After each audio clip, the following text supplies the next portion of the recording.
கர்த்தருடைய நாமத்திற்கு மகிமை உண்டாவதாக. ஹாப்பி சாபத். இந்த அற்புதமான இந்த வேளையில் தெய்வீக ஆராதனையில் தேவனுடைய வார்த்தையை கேட்பதற்கு வந்திருக்கிறவங்க யாவரையும் மீண்டுமாக கிறிஸ்துவின் நாமத்தினால் உங்களை நான் வாழ்த்தி நான் வரவேற்றுக் கொள்கிறேன். நல்ல அழகான பாடலை பாடின குழுவினை தேவன் தாமை ஆசீர்வதித்து பலப்படுத்துவாராக. இந்த நேரத்திலும் ரொம்ப முக்கியமான தலைப்பு, ரொம்ப ப்ராக்டிக்கலாக சென்சிட்டிவான தலைப்புன்னு கூட சொல்லலாம். பிரசங்கம் செய்யலாமா வேணாமான்ற அளவுக்கு யோசிக்கிற அளவுக்கு இந்த தலைப்பு என்னை ஒரு வழி பண்ணிடுச்சு. ஆனாலும் இது ஒரு அடிப்படை உபதேசத்தில் இருந்து வருகிறது என்பதை நான் மீண்டுமாக உங்களிடத்தில் பேச விரும்புகிறேன். இது நாம் ஒவ்வொருவரும் கற்றுக்கொள்ள வேண்டிய ஒரு பாடத்தில் இருக்கிறது என்பதை நான் விரும்புகிறேன். அப்படி என்ன தலைப்பு அப்படின்னு ஒருவேளை நீங்கள் யோசிச்சிங்க அப்படின்னா அதை டிஸ்பிளே பண்ண முடியுமா? எஸ், நீங்கள் எல்லோரும் சேர்ந்து தான் வாசிக்க போகிறீங்க. என்ன போட்டிருக்கு? ரைட்டு. பேசலாமா வேண்டாமா? நீங்கள் சரின்னு சொன்னால் பேசுகிறேன், இல்லாட்டி வேறு பிரசங்கத்துக்கு போயிடுறேன். ஏன் இந்த கேள்வி கேட்குறேன்றத பிரசங்கம் பண்ணும் பொழுது உங்களுக்கு நிச்சயமாக புரியும். சரியா? எம்மதமும் சம்மதமுமா? இல்லை, நல்ல ஒரு தலைப்பு தான். கேட்கும்போது நல்ல ரசனையாக தான் இருக்குது. என்ன தான் இருக்க போது உள்ள அப்படின்னு தெரிஞ்சுக்கிற அளவுக்கு ஒரு ஆர்வத்தை தூண்டுகிற வகையில் கூட இருக்கலாம். காலையில் மார்னிங் டிவோஷன் நடந்துகிட்ருக்குது, மெசேஜ் போயிட்டுருக்கு. கவனிக்க கூட முடியல, அதை வாசிக்கிட்டே இருந்தேன். அவ்வளோ இன்ட்ரெஸ்ட்டாக இருந்துச்சு. இவ்வளோ இருக்கா அப்படின்ற அளவுக்கு அந்த மார்னிங் டிவோஷனில் கூட என்னால் கவனிக்க முடியல. கங்காபுர திருச்சபைக்கு ஆயத்தமாகணும், அப்புறம் இதை ஒன்று பண்ணணும் அப்படின்ட்டு அந்த அளவுக்கு. இதில் சில சம்பவத்தை சரித்திரபூர்வமாக, ஹிஸ்டாரிக்கல் எவிடன்ஸ், சயின்டிஃபிக் எவிடன்ஸ் எல்லாவற்றையும் பார்க்கும்போது இன்னும் இந்த உலகம் எதையோ நோக்கி கடந்து செல்கிறது. அது அர்த்தமற்ற ஒரு கொள்கை அல்லது அர்த்தமற்ற ஒரு நோக்கம் எல்லை என்பதை என்னால் புரிஞ்சிக்க முடிஞ்சு. அப்போது இந்த வார்த்தை நமக்கு எல்லாருக்கும் தெரியும், எம்மதமும் சம்மதம். நம்மளோடு வாழுகிற மக்கள் நிறைய பேர் இருக்காங்க. நிறைய மற்ற மதத்தை மார்க்கத்தை சார்ந்திருக்கக்கூடிய நண்பர் வட்டாரத்தில் நிறைய பேர் இருக்காங்க. ஒருவேளை அவர்களுடைய நாவலிருந்து அல்லது அவங்க சொல்லி கூட நம்ம கேட்டிருக்கலாம், எல்லாம் ஒன்று தாங்க அப்படிதானே. அல்லது நம்ம கூட சில நேரத்தில் சூழ்நிலைகள் நம்மளை ஏதாவது திசை திருப்பி விட்டுருமோ, ஒரு பயத்தின் அடிப்படையில் கூட சில நேரத்தில் நம்மளும் சொல்லியிருப்போம், எல்லாம் ஒன்று தாங்க, ஒன்றும் பிரச்சனை இல்லை, நீங்கள் வாங்க. நம்மளுடைய வீட்டில் ஒருவேளை ஒரு நிகழ்ச்சி ஆயத்தம் பண்ணியிருக்கிறோம், ஒரு ஜப கூட்டமே இருந்தாலும் சரி, வேற ஒரு மார்க்கத்தை சார்ந்த நண்பன் இருந்தாலும் சொன்னால், ஐயா நீ வா, ஒன்றும் பிரச்சனை இல்லை, எல்லாம் ஒன்று தான் அப்படின்னு சொல்லி யாராவது கூப்பிட்ருக்கீங்களா? யோசிச்சு பார்ப்போம். அப்போது இந்த உலகத்தில் பல விதமான மதங்கள், மார்க்கம் என்று சொல்லி, நான் இந்த ஒரு செய்திக்கு மட்டும் பொதுவாக எல்லாத்தையும் நான் மதம்னு சொல்கிறது கிடையாது, மார்க்கம் என்று சொல்லி பழக்கம் எனக்கு. ஆனால் இந்த ஒரு செய்தியில் மட்டும் மதம் என்று நான் வார்த்தையை பயன்படுத்துகிற காரணம், அப்படி சொன்னால் தான் சில நேரத்தில் புரிஞ்சிக்கக்கூடிய ஒரு நிலை வரும். அதனால் நான் மதம் என்று நான் சொல்கிறேன். எல்லா மதங்களும் மேலோட்டமாக ஒன்று போல் தெரிந்தாலும் அடிப்படையில் அவைகள் முற்றிலும் வேறுபட்டதாக தான் இருக்கிறது அப்படின்னு ஒருத்தர் எழுதுகிறார். இப்போ ஒரு சின்ன கேள்வி, ப்ராக்டிக்கலாக ஒரு கேள்வி கேட்குறேன். எத்தனை மதங்கள் அல்லது எத்தனை மார்க்கங்கள் உங்களுக்கு தெரிஞ்சது சொல்லுங்கள் பார்ப்போம். நான் ஆரம்பிக்கிறேன், நம்மலேருந்து ஆரம்பிப்போமே. கிறிஸ்தவ மதம் அல்லது மார்க்கம், சரியா? அடுத்து வேற புத்த மதம், சீக்கிய மதம், இந்து மதம், இஸ்லாம் மதம், வேற பௌத்த மதம்.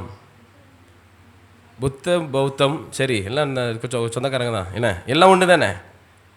சரி, ஓகே. அடுத்து வேற முயற்சி பண்ணுறீங்களா? 6 சொல்லியிருக்கீங்க, பரவாயில்ல, வெரி குட். யூத மதம், ஓகே. யூத மதம், சைனீஸ், ஜெயினிசம், ஓகே. 8. வேற ஏதாவது இருக்கா? சீக்கிய மதம் சொல்லியாச்சோ? சரி, சொல்லியாச்சு. சரி, ஒரு 8க்கு மேற்பட்டது நமக்கு இப்போ தெரியுது இல்லையா?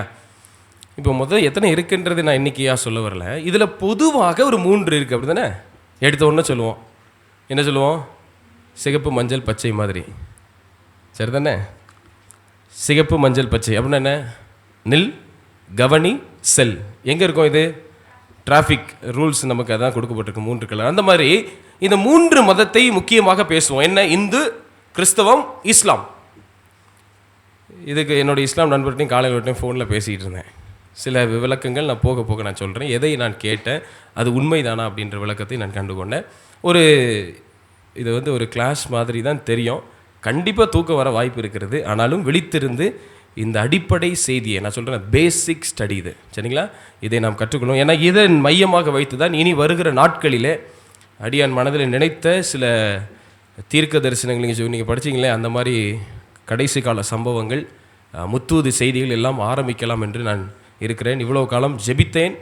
சில விஷயங்கள் தடையானது, சில விஷயங்கள் எடுக்கிறது கூட முடியல. நல்லா கவனிச்சுக்கிட்டிங்களா? நம்ம இவ்வளோ நேரம் படித்தது எல்லாமே எல்கேஜி, யூகேஜி, இந்த ப்ரீகேஜி மாதிரி தான் படிச்சுட்டு இருந்தோம். இனி போகிற சம்பவங்கள் இனி கொஞ்சம் அடுத்த லெவல் கிரேடுக்கு என்ன செய்ய போகிறோம், கடந்து போகிறோம். அதுக்கு இது பேசிக் சப்ஜெக்டாக நமக்கு தேவை.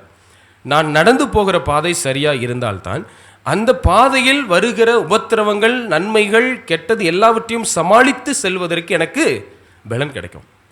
யோசிப்போம். ஒரு ஜெபம் செஞ்சுட்டு நம்ம இந்த பாடத்தை படிப்போம். கண்களை மூடி ஜெபிப்போம். கிருபை நிறைந்த நல்ல ஆண்டவரே, இந்த வேலைக்காக உமக்கு நன்றி செலுத்துகிறோம். உம்முடைய வார்த்தைகளை நாங்கள் தியானிப்பதற்கு மிகுந்த வாஞ்சையோடு, ஆர்வத்தோடு நாங்கள் காத்திருக்கிறோம். கர்த்தர் தாமே அடியானை மறைத்து நீர் வெளிப்படும்படியாய் இயேசுவின் நாமத்தில் ஜெபிக்கிறேன் நல்ல பிதாவே, ஆமென்.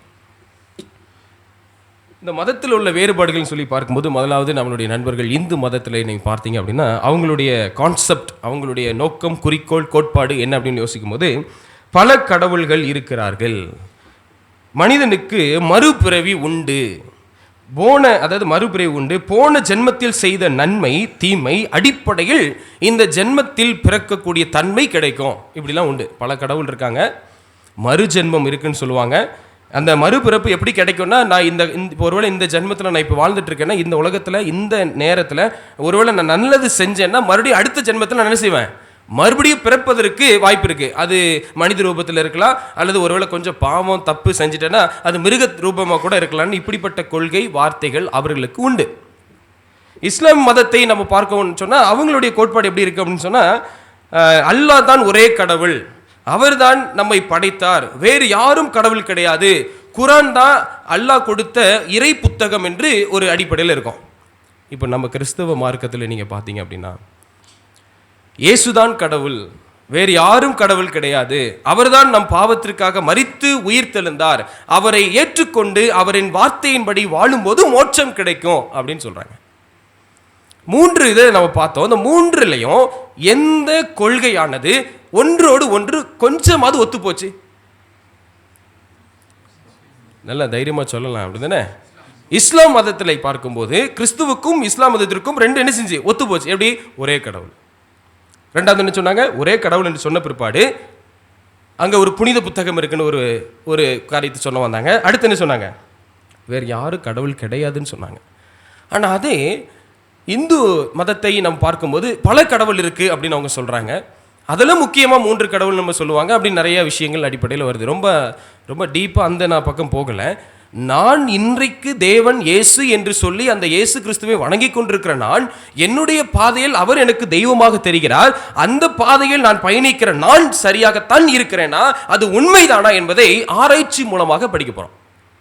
அப்போ ரொம்ப கவனமாக கவனிங்க. இந்த 3 விதமான மதத்தில் அடிப்படையிலே பல விஷயங்கள் இருந்தாலும் எல்லாம் ஒன்று போல இல்லை. அதில் இஸ்லாமுக்கும் கிறிஸ்துவத்துக்கும் மட்டும் கொஞ்சம் ஒத்து போகுது, அப்படி தானே? கொஞ்சம் நெருங்கிட்டாங்க. அதுக்காக இந்த நண்பர்கள்லாம் வேண்டான்னு சொல்ல வரல, அவங்களும் மனிதர்கள் தான்ல. ஒவ்வொரு மனிதனுக்கும் வித்தியாசம் என்னென்னா, அடிப்படை வேறுபாடு, கோட்பாடு வேறுபாடு, கருத்து வேறுபாடு தான் இருக்குமே தவிர தேவன் எல்லாரையும் நேசிக்க வேண்டும், சகோதரத்துவம் எல்லாருக்கும் இருக்கும் தான் சொல்லியிருக்காரு.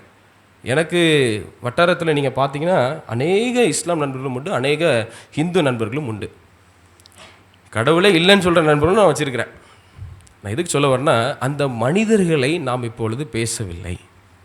ஒரு உதாரணத்துக்கு ரொம்ப ப்ராக்டிக்கலாக பேசுவோமே. ஒரு RSS லீடர் வராரு, அவர் பேர் என்னவாகவும் இருக்கட்டும், எனக்கு தெரியல. இப்போ இந்த வாசலில் நிற்கிறாரு, நம்ம என்ன பண்ணணும்? உடனே மௌனமாக இருக்கணும். அப்படி தான் இருக்கணுமா? வாங்கன்னு கூட கூட மாட்டிங்களா அவரை நமக்கு என்ன துரோகியா, எதிரியா?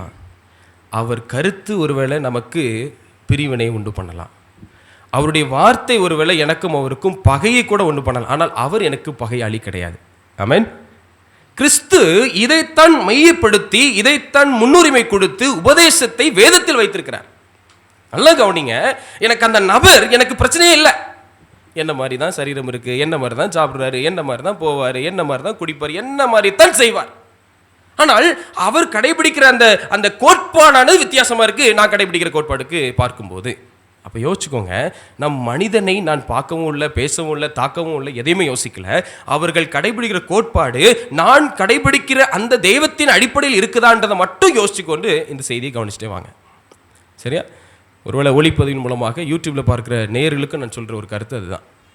இதை எந்த மனிதனையும் தாக்குவதற்கு அல்ல, அந்த கருத்து நாங்கள் வணங்குகிற தெய்வத்தின் கருத்தோடு ஒப்பிடுகிறதா என்று சிந்திப்பதற்கு, எங்கள் விசுவாசத்தை உயர்த்தி பார்ப்பதற்கு தான் இந்த ஒரு ஆராய்ச்சி என்பதை நாம் மறக்க வேண்டாம். அப்போ பார்த்தோம் இல்லையா, ஒரு மதம் என்ன சொல்லுது, பல கடவுள் இருக்கிறாங்கன்னு சொன்னாங்க.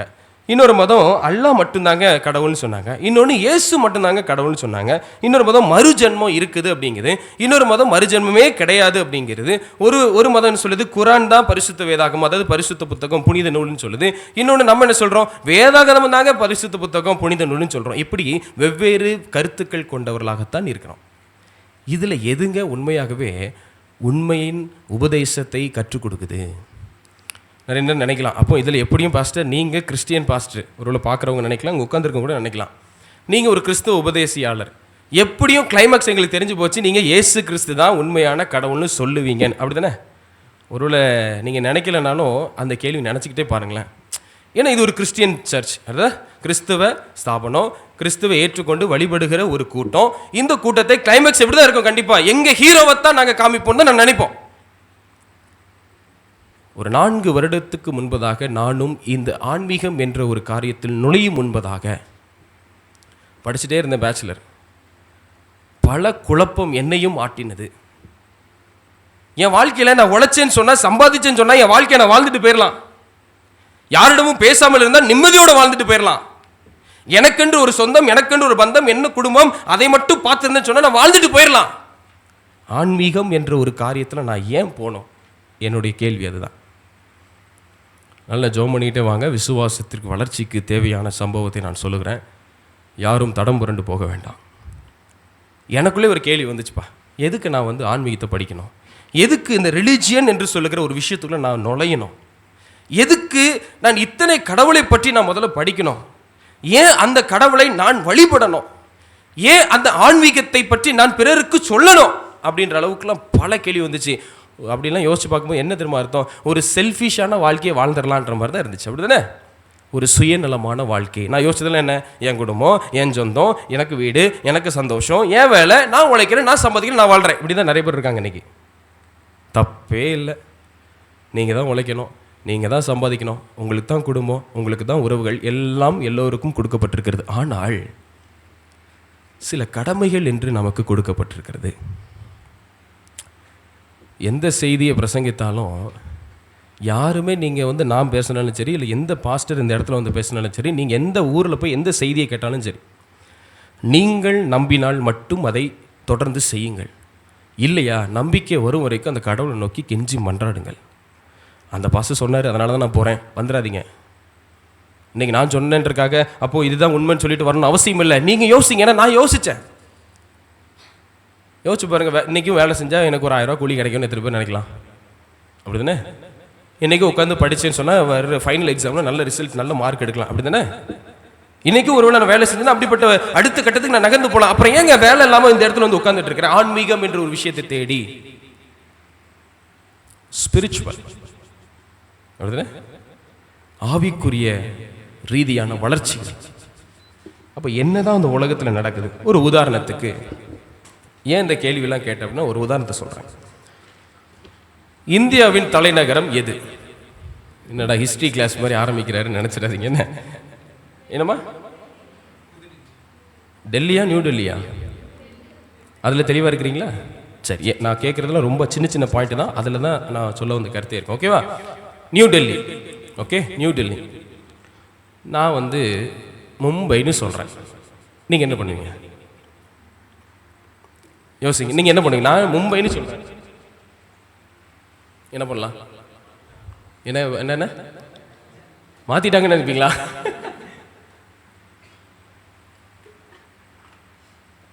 மாற்றிட்டாங்கன்னு நினைப்பீங்களா, என்ன மாற்றுவீங்களான்னு தெரியல. இல்லை, ஒரு நகைச்சுவை தான். யோசிச்சு பாருங்க, நியூ டெல்லி தலைநகரம். நான் மும்பைன்னு சொல்கிறேன், உங்களுக்கு என்ன தோணும்? எப்படா மாற்றினாங்க அப்படி தோணுதா? இல்லை பாஸ்டர், அது கிடையாது, நியூ டெல்லி தான் தலைநகரம் அப்படின்னு சொல்லுவீங்களா? Which one, first or second one? Second one. Kapilan சொல்றாரு செகண்ட் ஒன். ஏன் அப்படின்னா அவருக்கு தெரிஞ்சிருக்குது புது டெல்லி தான் தலைநகரம் அப்படின்ட்டு, அப்படிதானே? அப்ப எது தலைநகரம் இல்லைன்றதும் தெரிஞ்சிருக்குது. மும்பை தலைநகரம் அல்ல அப்படின்ற கருத்தும் அவருக்கு தெரியும். இன்னைக்கு நான் போகிற, நான் வழிபடுகிற கடவுள் அல்லது மதம், மார்க்கம் இதுதான் என்று தெரிந்து, என்ன பாஸ்டர் நியூ டெல்லியில் ஆரம்பிச்சு மதத்துக்குள்ள எப்படி வந்தீங்க? சில நேரத்தில் நம்மளை நாமளே அறியாதவர்களாக இருக்கிறோம். நம்மளை குழப்பிக்கொள்ளும் அளவுக்கு உலகம் நடக்குது. நான் ஒரு உதாரணத்தை அடிக்கடி சொல்லுவேன் தெரியுமா? இந்த ஜன்னல் எல்லாம் ஒரு வீடு, 2 பேர் கோலம் போடுறாங்க. 3வது வீட்டுக்காரங்க இந்த 2 பேர் கோலம் போடுறத பார்த்து அவர் செஞ்சார். இந்த 4வது வீடு 5வது வீடு என்ன செஞ்சாங்கன்னா இவங்களெல்லாம் பார்த்து எல்லாம் செஞ்சுக்கிட்டு இருந்தாங்க. மொதல் 2 வீடு ஒரு நாள் லீவில் எங்கேயோ ஊருக்கு போயிட்டாங்க, கோலம் போடலை. இதை 3வது 4வது பார்த்துட்டு கோலத்தை போடலை. அப்படியே பார்த்து 10 வீடும் கோலம் போட்டு தெளிக்கல, வாசலை நீட்டாக வைக்கல. சொல்லியிருக்கேன்னா ஞாபகம் இருக்கா? கொஞ்சம் வேறு விதமாக சொல்லியிருப்பேன்னு நினைக்கிறேன். முதல்ல 2 பேர் செஞ்சதை தான் 3வது வீடு 4வது வீடு ஃபாலோ பண்ணாங்க. அடுத்து 5, 6 ஃபாலோ பண்ணாங்க. அப்படி ஒவ்வொன்றும் 10 வீடுகளும் அந்த பகுதியை சுத்தம் பண்ணாங்க. 2 பேர் செய்யலைன்னு உடனே அதையும் அவங்களும் ஃபாலோ பண்ணி அதையும் பின்பற்றி அடுத்து மற்ற வீடுகளும் செய்யலை. என்ன அர்த்தம்? ஒருவர் ஒரு தவறை செய்யும் போது அது தவறு. இன்னொருவர் அந்த தவறை தொடர்ந்து செய்யும் போது அது கொஞ்சம் தவறு. இன்னொருவர் தொடர்ச்சியாக அதை பார்த்து கொண்டு தவறுகளை செய்து கொண்டே இருந்தார்கள் என்றால் அது தவறாக இருக்காது. அப்படிதானே? நான் சொல்ற கருத்து உங்களுக்கு எத்தனை பேருக்கு புரியுது? ஒரு விஷயத்த தப்புன்னு தெரியுங்க, நான் செஞ்சிட்டேன், பிரின்சிபால் சார் செஞ்சிட்டாரு, கபிலன் செஞ்சிட்டாப்ல, நாங்கள் 3 பேரும் செஞ்சிட்டோம். அடுத்து யோசிப்பா கபிலன், இந்த ஜோனத்தான் யோசிப்பாரு, பாஸ்டே செஞ்சிட்டாரு, பிரின்சிபாலே செஞ்சிட்டாரு, என்னோட யூத் அந்த அண்ணனே செஞ்சிட்டாரு, நான் செஞ்சா என்ன? R you getting my point? ஒரு விஷயம் அப்படியே நகர்ந்து இது வளர்ந்து பெருசா மாறின உடனே இன்னைக்கு நம்ம எந்த இடத்துல இருக்கிறோம்னா, என் ஆன்மீகத்தின் வழி நான் பார்க்கிற போகிற மதம் அல்லது மார்க்கம் என்று சொல்லுகிற விஷயம் உண்மைதானா? இது அப்படியே பழகி பெருகி போச்சு. இன்னொரு உதாரணத்துக்கு நம்ம பார்ப்போம். அப்பவே சொன்னோம் இல்லையா, நில், கவனி, செல், டிராஃபிக் ரூல்ஸ். அப்படிதானே? இந்த 3 சிகப்புடைய வேலை என்ன? வண்டி எடுத்தோடனே முறுக்கிட்டு போயிடணும். அப்படிதானே? நிக்கணும், ஸ்டாப். ஆரஞ்சோட வேலை என்ன? வெயிட், அப்படி இல்லைன்னா ப்ரிப்பேர் ஆகிடு, இல்லை ரெடி, சார் சொன்ன மாதிரி ரெடியா இரு, ஆயத்தமா இரு. கிரீனோட வேலை என்ன? கோ. நில், கவனி, செல். ஒரு வேலை இல்லைங்க, எனக்கு சிகப்பு தான் அது, ஆனா எனக்கு பச்சை மாதிரி தெரியுதுன்னு சொல்லிட்டு ஒரு வண்டி ஓட்டிட்டு போனா என்ன ஆகும்? சிகப்பு தான், ஆனா எனக்கு பச்சை மாதிரி தெரியுதுன்னு வண்டி ஓட்டி நான் போனேன் அப்படின்னா, ஒருத்தன் வந்து என்னை இடிச்சு இந்த சின்ன சிகப்பை பார்க்கறதுக்கு பதிலா இந்த பெரிய சிகப்பை பார்க்க வச்சிருவான். Are you getting my point? Yes. சின்ன விஷயங்களை நாம் கவனிக்காத பட்சத்தில் பெரிய காரியம் சேர்ந்து கொண்டே வருகிறது. அப்போ இன்னைக்கு இந்த ஒரு ஆன்மீக விஷயத்துல இந்த ஒரு மதத்தை ஏன் நான் படிக்கணும், ஏன் இவ்வளவு தூரத்துக்கு ஆராய்ச்சி நமக்கு வருது அப்படின்னா, வாழ்க்கையில் சின்ன சின்ன காரியங்களில் உள்ள வேறுபாடுகளை நாம் புரிந்து கொள்ளாமல் செயல்படும் போது பெரிய ஆபத்தும் பிரச்சனைகளும் நமக்கு நேரிடும் என்று நாம் கவனிக்க வேண்டும். தெரியணுங்க. வேதத்துல அப்போஸ்தலர் மட்டும்தான் சொன்னார், பவுல் சொன்னாரு, நான் விசுவாசிக்கிற தேவன் இன்னார் என்று நான் அறிவேன். அப்படின்னா என்ன? நான் யாரை வணங்குறனோ அந்த கடவுள் இவர் தான், இவர் தான் அந்த சாமி, இவர் தான் இயேசு கிறிஸ்து அப்படின்னு எனக்கு தெரியும் அப்படின்னாரு. இன்னைக்கு நமக்கு தெரியணும். ஏன் இந்த சனிக்கிழமை இந்த ஓய்வு நாளில் இந்த இடத்துல அமர்ந்து இதை தியானம் பண்றேன், இதெல்லாம் ஏன் படிக்கிறேன், இத்தனை புஸ்தகம் எதுக்கு இருக்கு, ஏன் பாட்டு பாடுறேன் அப்படின்ற நோக்கம் தெரியணும். சும்மா வந்துட்டோம் உட்காந்துட்டோம், எங்க அப்பா அம்மா கிறிஸ்தவர்களா இருந்தாங்க அதனால வந்தேன், அல்லது பக்கத்து வீட்டுக்காரங்க கூப்பிட்டாங்க அதனால வந்தேன், அல்லது இந்த சார் கூட நான் படிச்சேன், இந்த ஸ்கூல்ல படிச்சனால நான் சர்ச்சுக்கு வந்தேன், அதனால அல்ல. எனக்கு தெரியணும் நான் ஏன் இங்க இருக்கிறேன். ஒரு அழகான கேள்வி. சரி இருக்கட்டும் பாஸ்டர், உண்மையான தெய்வத்தை நான் எப்படி தான் கண்டுபிடிக்கிறது? இந்த கேள்வி உங்க எல்லாருக்கும் நான் கேட்கிறேன். ஒரு 30 செகண்ட் யோசிங்க. உண்மையான தெய்வத்தை நான் எப்படி கண்டுகொள்வது? யாராவது பதில் தெரிஞ்சால் நீங்கள் ஆன்சர் பண்ணலாம், இல்லை அப்படி மனசுலேயே யோசிச்சுக்கோங்க. மெய் தெய்வத்தை கண்டறிவது எப்படி, அல்லது உண்மையான கடவுளை தெய்வத்தை எப்படிலாம் நம்ம சொல்கிறோமோ எப்படி கண்டுபிடிக்கிறது? ஒரு பேசிக் ஸ்டெப் அப்படின்றனால ஒரு 4 சின்ன கேள்வியை ஒவ்வொரு மதத்துக்கும் நம்ம அப்ளை பண்ணி பார்த்தோம் அப்படின்னா, போட்டு பார்த்தோம் அப்படின்னா, உண்மையான கடவுள் யாரு, எங்க இருக்கா, எப்படி இருக்கிறான்னு கண்டுபிடிச்சிடலாம்.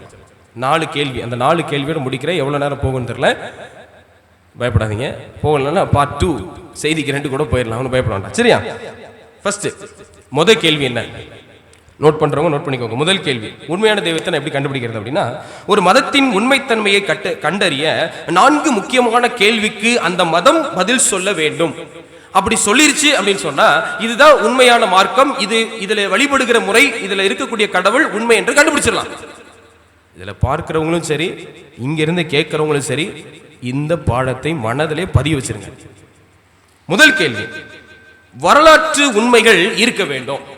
வரலாற்று உண்மை இங்கிலீஷில் என்ன சொல்லுவாங்க, ஆங்கிலத்தில் ஹிஸ்டாரிக்கல் எவிடன்ஸ் கண்டிப்பா இருந்துச்சு அப்படின்னா, இந்த மதத்துல அந்த ஹிஸ்டாரிக்கல் எவிடன்ஸ் இருந்துச்சு அப்படின்னா நான் நம்பலாங்க, இது உண்மை கடவுள் அனுப்பப்பட்ட ஒரு பாடம், அல்லது அந்த உண்மை கடவுள் என்ன அந்த இடத்துல தான் இருக்கிறார் அப்படின்றது என்னால் தெரிஞ்சுக்க முடியும். அப்போ முதல் கேள்வி அதுதான். ஒவ்வொரு மதத்திற்கும் ஒரு ஹோலி பைபிள் மாதிரி, அதாவது ஹோலி புக் அப்படின்னு சொல்றோம் இல்லையா, புனித புத்தகம் அப்படின்ற மாதிரி ஒவ்வொன்றுக்கு உண்டு. நமக்கு இன்னைக்கு பைபிள், இஸ்லாமியர்களுக்கு குரான், இந்துக்களுக்கு பகவத்கீதை. இந்த 3 புத்தகத்தின் அடிப்படையில் வைத்து அவர்களுடைய வழிபாடும் அவருடைய தொழுகையும் என்ன செய்யுது இருக்குது. அப்ப இன்னைக்கு இந்த புனித புத்தகம் எந்த ஒரு மதத்தை நீங்க பார்த்தாலும் சரி, நான் ஜஸ்ட் 1 2 3 சொல்லிட்டு இந்து முஸ்லீம் கிறிஸ்டின் 3 பேசுறேன். ஏன்னா அது 3ம் இந்த தமிழ்நாட்டில் அதிகமாக இருக்கக்கூடிய ஒரு விஷயம். நீங்க சொன்ன மாதிரி 8 9 வரையும் நம்ம சொன்னோம்ல, மற்ற மதங்களும் இருக்குது. ஆனா இந்த 3ஐ இப்ப நான் பார்ப்போம். இந்த 3ல முதல்ல பார்க்கிறோம், வரலாற்று உண்மைகள் இருக்குதான்னு பார்க்கணும். அது என்ன, பைபிள் என்று சொல்லுகிற மாதிரி ஒரு புனித நூல் இருக்குதான்னு ஃபர்ஸ்ட் பார்க்கணும். அதுக்கப்புறம் அதுல என்ன சொல்றாங்க, ஏது சொல்றாங்கன்னு ரெண்டாவது, சரிங்களா? ஃபர்ஸ்ட் இருக்குதா அப்படின்னு பார்க்கணும். அது சரித்திரத்தோடு ஒப்பிட்டு போகுதான்னு பார்க்கணும். நான் ஒரு மதத்தை இப்ப நான் ஒன்று உருவாக்கிக்கிட்டு, நான் ஒரு 4 பேப்பர் வச்சுக்கிட்டு எனக்கு தெரிஞ்ச ஒரு நல்ல கோட்பாடை 4 இணைச்சிட்டு, அம்மா இதாம்மா நான் புதுசாக ஆரம்பிச்ச பண்ண ஒரு மதம், இந்தா வந்து வழிபடு அப்படின்னு எப்படி இருக்கும்? அப்போ நம்ப முடியாதுல்ல.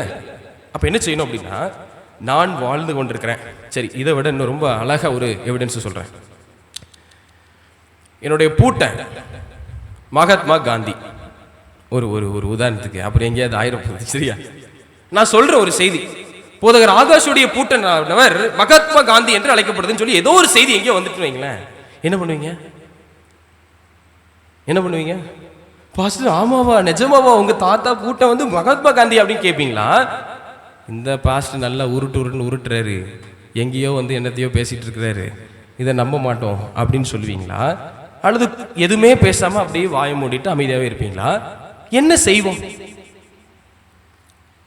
மகாத்மா காந்தி என்ன பக்கத்து வீட்டுக்காரரா? அவர் யாரு நமக்கு? தேச தந்தை. அவர் சாதாரண நபரா? இல்ல. ஆனா பாஸ்டர் ஆகாஷ் யாரு? ஒரு லோக்கல் சர்ச் பாஸ்டர், ஒரு ஊழியக்காரன், தேவனுடைய வேலையை செய்கிற பணியை செய்கிற ஒரு சாதாரண மனிதன். அரசியல் ரீதியாகவோ எந்த செல்வாக்கும் கிடையாது, அப்படித்தானே? ஒரு சாதாரண ஒரு காமன் மேன். அப்ப நான் சொல்றேன், அவ்வளவு பெரிய மனுஷனை பார்த்து சொல்றேன், இவர் எங்களுக்கு பூட்டை என்ன தாத்தா சொன்னா எப்படி நம்ப மாட்டீங்க, அதான் பூட்டேன்னு போறேன். என்ன நீங்க அப்படியே கணக்கு பண்ணி பார்ப்பீங்க, அப்போ அவங்க அப்பா யோகராஜ், அவங்க அப்பாவோட அப்பா யாரு, அப்படியே யோசிப்பீங்கல்ல? யோசிப்பீங்களா? யோசிக்க மாட்டோமா? ஒருவேளை ஆமா பாஸ்டர் சொல்ல ஒருவேளை இருக்கலாம், ஏன்னா அவர் அங்க தூத்துக்குடிலேருந்து வந்திருக்காராமா, அந்த பக்கம் தானே அந்த சத்தியாகிரகம், அங்கே ஏதோ ஒன்று நீங்களே யோசிச்சு ஒரு முடிவு பண்ணிட்டீங்கன்னு வைங்களேன். அந்த நிலையோடு தான் இன்னைக்கு அநேகர் இருக்கிறாங்க, நம்பிடுறாங்க. என்னது வெளுத்ததெல்லாம் பரவாயில்லையே, பழைய பழமொழி ஞாபகம் வச்சிருக்கீங்களே, வெளுத்ததெல்லாம் என்ன ஜோனதன், மில்க், பால்.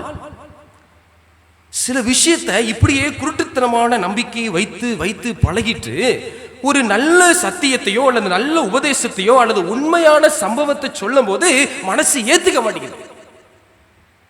அதானே உண்மை. நான் பொய் சொன்னா ஒத்துக்கிறேங்க, நான் பொய் சொன்னேன்னு சொல்லிடுறேன். ஆனால் உண்மையை சொல்லும்போது கூட இல்லைங்க நான் உங்களுக்காக சும்மா சொன்னேன்னு சொன்னால் எப்படி இருக்கும்? அந்த உண்மைக்கு வேல்யூ இருக்குமா? அப்போ இந்த மார்க்கத்தில் நான் இருக்கிறேன், கிறிஸ்து என் தெய்வம் என்று தெரிந்து இங்கே இருக்கிறேன். இப்படியெல்லாம் இருக்குது. புனித நூல் இருக்கான்னு பார்க்கணும், சரித்திரத்தோடு ஒப்பிடுதான்னு பார்க்கணும். சும்மா மனுஷனுடைய கற்பனை மாதிரி உள்ள என்ன செஞ்சிருக்கூடாது, வரக்கூடாது. ஃபர்ஸ்ட். ரெண்டாவது கேள்வி என்ன அப்படின்னா, அறிவியல் உண்மைகள் இருக்குதான்னு பார்க்கணும். அறிவியல் உண்மைனா என்ன ஜோனதன்? சயின்டிபிக் எவிடன்ஸ், அறிவியல் சார்ந்த உண்மைகள் அந்த மதத்தில் இருக்குதா அப்படின்னு பார்க்கணும். சரி, அதை எப்படி அப்படின்னா, எந்த மதத்தில் புனித நூலில் மனித அறிவுக்கு எட்டாத விஞ்ஞான உண்மைகள் அதிகம் இருக்கிறதோ அதில் தான் உண்மைத்தன்மை அதிகமாக இருக்கும். ஒரு மனுஷனால புரிஞ்சிக்க கூட முடியாதுங்க. அட எப்படிப்பா இதை உருவாக்குனாங்க, எப்படி இதை கிரியேட் பண்ணாங்க அப்படின்னு நம்ம யோசிக்கணும். அது எப்பொழுது எப்படிப்பட்ட யோசனையா இருக்கணும், அறிவுக்கு எட்டாத வகையில் இருக்கணும். சரிதானே? அப்படி இருந்துச்சுன்னு சொன்னா அது உண்மையான மதம் என்று அர்த்தமா? அப்ப அடுத்த எவிடன்ஸ் நான் காமிக்க போறேன். இப்படி வேற ஏதாவது மதங்களிலோ மார்க்கங்களிலோ இருக்குதா அப்படின்னா நான் ஒன்றும் பார்க்க முடியல என்னால. அதுக்காக வேதத்தை பார்த்தோன்னே எல்லாத்தையும் கண்டுபிடிச்சேன், அதுல இருக்கிறதைத்தான் நான் சொல்ல வரேன். நல்லா புரிஞ்சுக்கோங்க, பார்க்கிற நேயர்களும் சரி, இங்க இருக்கிற விசுவாசிகளும் சரி. எதையும் சாட்சி இல்லாமல் ஆதாரம் இல்லாமல் சொல்லல. இதை படித்தனாலையும் கேட்டனாலையும் சொல்லி கொடுத்தனாலையும் இந்த வார்த்தைகள் வருது. மூன்றாவது கேள்வி, எதிர்காலத்தை பற்றி ஏதாவது சொல்லப்பட்டிருக்குதா, ஃபியூச்சரை பத்தி பேசியிருக்குதா அப்படின்னு பார்க்கலாம். புனித நூல் இருக்கணும், ஹோலி பைபிள்னு சொல்றோம் இல்லையா, அது ஃபியூச்சர் பத்தி பேசுதா? அல்லது பகவத்கீதை இருக்குன்னு சொல்றோம், அது ஃபியூச்சரை பத்தி பேசுதா? குரானை பத்தி சொல்றோம், அது ஃபியூச்சர் பத்தி பேசுதா, எதிர்காலத்தை பத்தி பேசுதான்னு பார்க்கணும். எந்த மத புனித நூலும் இருந்தாலும் எதிர்காலத்தினுடைய காரியத்தை பற்றி பேசுதா என்பதை ஆராய்ந்து பாருங்கள். எல்லா காலகட்டத்தையும் தெரிஞ்சிருக்கணும். அதான புனித நூல். கடவுள்னா எப்படிப்பட்டவர்? ஏன் இந்த பாயிண்ட் நான் சொல்றேன்னா, கடவுள் அப்படின்றவர் எல்லாத்தையும் தெரிஞ்சவர், எல்லாரையும் தெரிஞ்சவர், எல்லாவற்றுக்கும் தகுதியானவர், அப்படிதானே அர்த்தம். அப்போ இதெல்லாம் எதிர்காலமும் தெரிந்த ஒரு மதம் இருக்கும் என்று சொன்னால் அது உண்மையான மார்க்கம், மதம் என்று இருக்கலாம். நாலாவது கேள்வி, வாழ்க்கையை பற்றி நாம் எப்பொழுது கேள்வியெல்லாம் எழும்புதோ, என்னென்ன கேள்வியெல்லாம் எழுப்பப்படுகிறதோ, சந்தேகம் எப்பெல்லாம் வருதோ, சரியான பதில் தரக்கூடிய ஒரு புத்தகமாக இருக்கும் என்று சொன்னால் அதுதான் சரியான மார்க்கம் அல்லது சரியான மதம். ஏன் தீமை வந்துச்சு, வியாதி ஏன் வந்துச்சு, உணவு என்ன இப்படி வித்தியாசமாக இருக்குது, பாதுகாப்பு எப்படி இருக்கும், சோர்வு ஏன் வருது, ஏன் ஆக்சிடென்ட் நடக்குது, இந்த மாதிரி நம்ம லைஃப்ல தான் கேள்வி வருது. அப்படி இல்லை, டே டு டே லைஃப்பில் சந்திக்கிற சில ப்ராக்டிக்கல் கேள்விகள் இல்லையா, ப்ராக்டிக்கல் கொஷின்ஸ். இதெல்லாம் சந்தேகத்தை தீர்க்கிற மாதிரி எந்த புத்தகம் இருக்குதோ அதுதான் உண்மையான புத்தகம். இந்த 4 இது நம்ம சொன்ன நம்ம பார்த்த 3 மதத்துக்குள்ளே இருக்குதா இல்லையான்னு மட்டும் பார்த்துட்டு டக்குன்னு முடிச்சிடறேன். ஃபர்ஸ்ட், இந்து மதத்தை நம்ம பார்ப்போம். வரலாற்று உண்மைகள் இருக்குதா அப்படின்னு பார்ப்போம். சரியா? சரி, வரலாற்று உண்மைகளை நம்ம பார்ப்போம். நிறைய நானும் டிவிலாம் சின்ன வயசில் பார்க்கும்போது பாட்டி வீட்டிலலாம் சின்ன நேரத்தில் ஓடும். நிறைய பேர் பார்த்துருக்காங்க, ஃப்ரெண்ட்ஸும் பார்த்துருந்து கதை சொல்லுவாங்க இந்த மாதிரிலாம். என்ன அப்படின்னா, இந்து மதத்திற்கென்று வேத நூல் இருக்குது. ஆமாம், பகவத்கீதை இருக்குது, புராணங்கள், இதிகாசங்கள், பல இப்படிப்பட்ட வார்த்தைகள் சொல்லி உண்டும். அதில் கதை ஸ்டோரி இருக்கும், இல்லை அதாவது இன்சிடென்ட் சம்பவங்கள் இருக்கும். இதெல்லாம் நம்ம பார்த்துட்டு இருப்போம். இதெல்லாம் உண்மைதானா அப்படின்னு நம்ம தெரிஞ்சுக்கணும். ரைட்டா? அப்படி தெரிஞ்சாதான் எது உண்மைன்னு கண்டுபிடிக்க முடியும். ஒரு போலி இருந்தா தான் உண்மை எதுன்னு தெரியும். நான் பொய் சொன்னா தான் உண்மை எதுன்னு கண்டுபிடிக்க முடியும். ரைட்? அப்ப யோசிச்சு பாருங்க, இன்னைக்கு இதெல்லாம் இருக்கா? பழங்காலத்தில் மனிதன் இயற்கையில் தன்னை சுற்றியுள்ள சக்திகள் எவைகளை பார்த்து பயந்தானோ அவைகளை எல்லாம் கடவுளாக வணங்க ஆரம்பித்து விட்டான். இது ஒரு ஆர்த்தர் எழுதுறாரு. இன்னும் நீங்க இணையதளத்தில் டைப் பண்ணி பார்த்தீங்கன்னா இந்த கருத்து அப்படியே போட்டிருக்கு. எதையெல்லாம் பார்த்து ஒரு காலத்தில் மனிதன் பயந்தானோ இன்றைக்கு அதை கண்டு வணங்க ஆரம்பித்து விட்டான். ஏன்னா அதான் கடவுளா இருக்குமோ அப்படின்ட்டு. நான் சொல்றது புரியுதா? பயப்படுறதெல்லாம் சாமி ஆக்கிட்டா சாமிக்கு என்ன வேலை? கொஞ்சம் அப்படி யோசிச்சுட்டே வாங்களேன். இன்றைக்கு அதே இஸ்லாம் மதத்தை நான் எட்டி பார்த்தேன். வரலாற்று உண்மைகள் அங்கே இருக்குதா அப்படின்னா, பைபிள் பல மாற்றங்கள் செய்யப்பட்டிருக்குது. பைபிள் வர்றதுக்கு முன்னாடியே குரான் வந்து விட்டது அப்படின்ற ஒரு கருத்தை ஒருத்தர் எழுதியிருந்தார். சரி, இது உண்மைதானா அப்படின்னு சொல்லி நானும் போயிட்டு ரிசர்ச் பண்ணலான்னு சொல்லிட்டு ஒரு ஆசிரியரோட உதவியோட நான் போய் தேடி பார்க்குறேன். வேதாகமம் எழுதப்பட்ட ஆண்டு எப்படின்னா கிமு 1200 165. அதே குரான் எழுதப்பட்ட ஆண்டு எப்படி அப்படின்னு சொன்னா 7ஆம் நூற்றாண்டு 610, கிமு 610 632. இது உலகம் அறிய கூடிய ஒரு உண்மை, எல்லாருக்குமே தெரியும். அப்படிதான் இருக்கு எவிடன்ஸ். ஆனா அவங்களுடைய ஒரு தவறான ஒரு கூற்று என்ன வச்சிருக்காங்க அப்படின்னா, இல்ல இது வேதாகமம் வர்றதுக்கு முன்னாடியே குரான் இருக்கு அப்படின்னு சொல்லிட்டு வேதத்துல அநேக மாற்றம் செஞ்சுட்டாங்க அப்படின்னு சொல்லி நிறைய பேர் சொல்றாங்க. ஆனால் எந்த ஒரு ஆதாரத்தையும் இன்னும் பார்க்க முடியவில்லை. நிறைய மாற்றம் இருக்கு, நிறைய பைபிள் சேஞ்ச் பண்ணியிருக்காங்கன்றாங்க. இல்லை, ஆனால் நீங்கள் நம்ம சொல்லுவோம் ரோமன் கத்தோலிக்க நண்பர்கள் வைத்து பயன்படுத்துகிற வேதாகம் கொஞ்சம் வேற மாதிரி தான் இருக்கும், அப்படி தானே? பரிசுத்த ஓய்வு நாள்னு சொன்னால் அது புனித ஓய்வு நாள்னு சொல்லியிருக்கோம். இப்படிப்பட்ட வார்த்தைகள் எல்லாம் வேறுபட்டிருக்கும். 66 புஸ்தகம் தான் இருக்குது அப்படின்னு சொன்னால் அவங்க எக்ஸ்ட்ரா நிறைய விஷயத்தை ஆட் பண்ணி வச்சுருப்பாங்க. அவங்க இந்த மாற்றம் நடந்தது உண்மை, அதெல்லாம் அதுக்கப்புறம் வந்த காலகட்டத்துக்கு பிற்பாடு. நான் ஆரம்பத்துலேருந்தே சொல்லிக்கிட்டு இருக்கேன், அது ஆரம்பத்துலேருந்தே பார்த்துட்டு இருக்கேன். இருந்ததா? இல்லை. சரி, கிறிஸ்துவத்துக்குள்ளே பார்க்கும்போது வரலாற்று உண்மை என்னங்க இருந்துச்சு அப்படின்னு சொல்லி பார்க்கும்போது ஒரு மனுஷன் எழுதியிருக்காரு, பைபிளில் சொல்லப்பட்ட சம்பவங்கள், இடங்கள், நபர்கள் உண்மையில் இருந்ததாக பல ஆராய்ச்சியாளர்கள் சான்றுகள் கிடைத்திருக்கின்றன. இதுவரைக்கும் கண்டுபிடிக்கப்பட்ட அகழ்வாராய்ச்சி சான்றுகள் அனைத்தும் பைபிளுக்குள் சாதகமாகவே உள்ளன. ஒரு கண்டுபிடிப்பு கூட பைபிளுக்கு விரோதமாக இல்லை என்று நான் சொல்லலை, என்னோட மேலே இருக்கக்கூடிய அதிகாரிகள் சொல்லிக் கொடுக்கல, பெரிய பாஸ்டர்னு சொல்கிறோமே லீடர்ஸ் யாரும் சொல்லிக் கொடுக்கல. யார் சொன்னா, அமெரிக்கா நாட்டை சார்ந்த அகழ்வாராய்ச்சியாளர் வில்லியம் ஆல்பிரைட். இப்போ நீங்கள் கூகுள் பண்ணாலும் தெரியும். வில்லியம் ஆல்பிரைட் சொல்றாரு, பைபிளுக்கு புறம்பாக என்னெல்லாம் உலகத்தில் கண்டுபிடித்திருக்குதோ அந்த கண்டுபிடிப்பு எல்லாமே பைபிளுக்கு சாதகமாகவே இருக்கு அப்படிங்கிறாங்க. எதையுமே புதுசா ஏதோ கண்டுபிடிச்சிட்டு ரூமை பூட்டி வச்சுட்டு ஐயா இது உருவாயிருச்சு வாங்க வந்து பாருங்கன்னு சொல்லல. அனைத்தும் நம்மை சுற்றி இருக்கிற ஒவ்வொரு விஷயமும் வேதத்தில் போடப்பட்ட சரித்திர உண்மை என்பதை அவங்க போட்டிருக்கு. ஆனா வேற எதுவும் மார்க்கத்துல போய் பார்த்தேன்னா அங்க கிடைக்கல. அதுக்காக அந்த மார்க்கம் தவறு என்று சொல்ல வரல, அந்த நபர்கள் தவறு என்று சொல்ல வரல. அவர்கள் கடைபிடிக்கிற அந்த கோட்பாடு நம் கோட்பாடுக்கு தவறாக காணப்படுதுன்னு தான் சொல்ல வரேன். அப்ப யோசிச்சு பாருங்க, என்னை சுற்றி இருக்கிற ஒவ்வொன்றும் சாட்சியின் மூலமாகத்தான் இருக்கிறது. அது ஒவ்வொன்றும் ஆராய்ச்சி மூலமாக கண்டுபிடிக்கப்பட்டு நிரூபிக்கப்பட்டிருக்கிறது. அதுல ஒருத்தர் சொல்றாரு, அமெரிக்க நாட்டை சேர்ந்த ஒருத்தர் வில்லியம் ஆல்பிரைட் சொல்றாரு, வேறு எந்த பழங்காலத்து புத்தகத்திற்கும் இவ்வளவு சான்றுகள் ஆதாரங்கள் கிடைக்கவில்லை அப்படிங்கிறார். நிறைய புத்தகம் இருக்குங்க உலகத்துல, அதுல பைபிளை மட்டும் பார்க்கும்போது வித்தியாசமா இருக்கு. மற்ற எல்லா புத்தகத்தையும் தேடி தேடி பார்த்தேன், இதுல காண்பிச்சிருக்கக்கூடிய எவிடன்ஸை விட பைபிள்ல இருந்து வர்ற எவிடன்ஸ் மட்டும்தான் ரொம்ப பெர்ஃபெக்ட்டா ரொம்ப கரெக்டா இருக்கு அப்படிங்கிறாங்க. அப்ப யோசிச்சு பாருங்க, இன்னைக்கு நான் சென்று கொண்டிருக்கிற இந்த பாதை தெளிவா தான் இருக்குதா? ரெண்டாவது என்ன கேள்வி கேட்டோம்? முதல்ல வரலாற்று உண்மை, ரெண்டாவது சயின்டிபிக் அறிவியல் உண்மை இருக்குதா? இந்து மதத்தில் என்ன அறிவியல் உண்மை இருக்கு அப்படின்னு யோசிக்கும் போது, அறிவியல் உண்மைகள் இந்து மத புனித நூலில் இருக்கிறதா என்று பார்த்தால் இல்லை என்று தான் சொல்லுகிறார்கள். சில அறிவியல் உண்மைகள் இருப்பதாக சிலர் சொல்லுகிறாங்க. ஏன்னா ஆர்த்தர், அதாவது நிறைய ஆசிரியர்கள், சில பேர் அவங்க கண்டுபிடிப்புக்கு என்ன தெரியுதோ அவங்க எழுதுவாங்க. சில பேர் இப்போ நான் ஒரு விஷயமா யோசிச்சு படிக்கிறேன், கண்டுபிடிக்கிறேன், எனக்கு என்ன தோணுதோ அதான் எழுதுவேன். ஏட்டா ஒரு ஆசிரியர் இருந்தால் இப்படி தான் இருக்கும். ஆனால் அதில் எது கரெக்ட் அப்படின்றது நம்ம தெரிஞ்சுக்கணும். இப்போ நான் சொன்ன உதாரணம் தான், காந்தி தாத்தா என்னோட பூட்டுன்னு சொல்லிட்டேன், நீங்கள் அப்படியே நம்பிட்டு போறீங்களா எனக்கு தெரியல. ஆனால் நீங்கள் தெரியணும் உண்மையாகவே அவரோட தாத்தா தானா, அவருடைய வம்சத்தில் தான் வராரா இவருன்னு தெரிஞ்சுக்கணும்.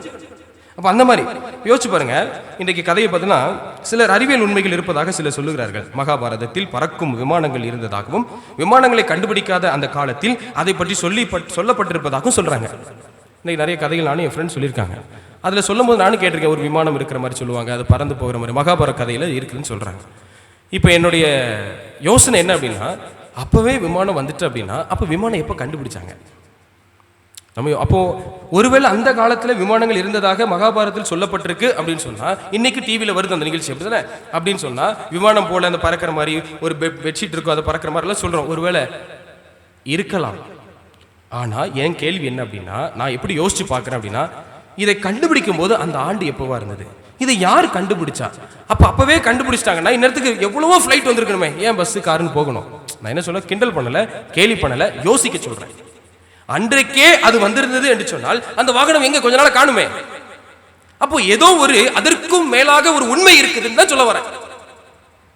சரி, நான் மறுபடியும் இன்னைக்கு உட்காந்து கூகுளில் பார்த்தேன், ரைட் சகோதரர்கள் வாழ்ந்த பணிபுரிந்த ஒரு இடத்துல, அமெரிக்க தேசம் தான், ஓவியோல்வில் அப்படின்னு சொல்லி ஒரு இடம். அந்த நபர்கள் வந்து சொல்லியிருக்காங்க, 19ஆம் நூற்றாண்டுக்கும் 20ஆம் நூற்றாண்டுக்கும் இடையில் தான் இந்த விமானம் இதை கண்டுபிடிச்சது.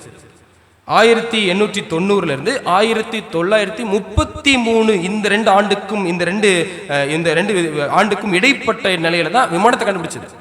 ஆனால் இந்த சரித்திரங்களை எங்கேயோ சொல்லப்பட்டு சொல்றோம். அப்போ அதற்கு ஆதாரம் இருக்குதா?